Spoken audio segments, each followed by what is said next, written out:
हमने संतों से, शास्त्रों में ये पाया है कि प्रभु कभी भरोसा नहीं तोड़े। जैसे आपका भरोसा ना कि इस जंगल से निकलना है, अगर कुछ होगा तो भगवान बचा लेंगे, निश्चित भगवान बचा लेंगे, निश्चित। कोई ना कोई रूप, जैसे अपने लोगों को भरोसा होता है ना कि भगवान तो कई बार देखा है, कई जगह देखा है जहां अपमानित होने का अवसर आया है।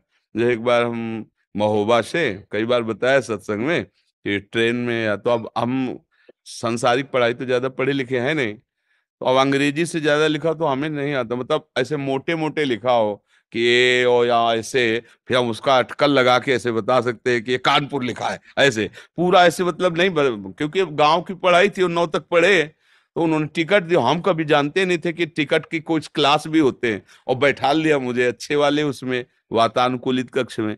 और वो पूरा फोर्स आया जब रात्रि में, कहा टिकट, तुम तो बड़े गर्व से दिखा दिया, इतनी बड़ी थी वो मतलब तो उन्होंने कहा "ए, पढ़े लिखे हो?" तुमका ज्यादा तो नहीं पढ़े लिखे। बोले 3 स्टेशन की टिकट, वो कब निकल गए, तुम्हें कहाँ जाना है?" हमका बनारस। तो बोले ये भी टिकट पूरी नहीं, और जो तुम जहाँ बैठे हो यहाँ ये टिकट काम नहीं करती।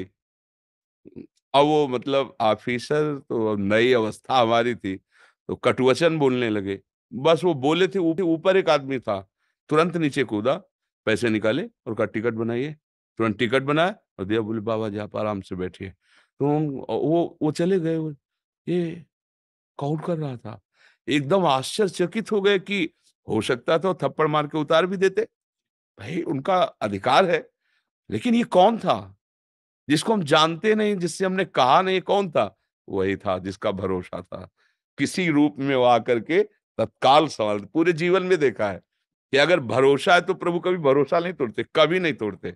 हमने देखा है, पूरे जीवन में देखा है। और ठीक फाइनल पे कोई ना कोई रूप रख के आ जाते हैं, अपने जनों को बचा लेते हैं। तो हम उनका भरोसा रखें कि अंतिम फाइनल में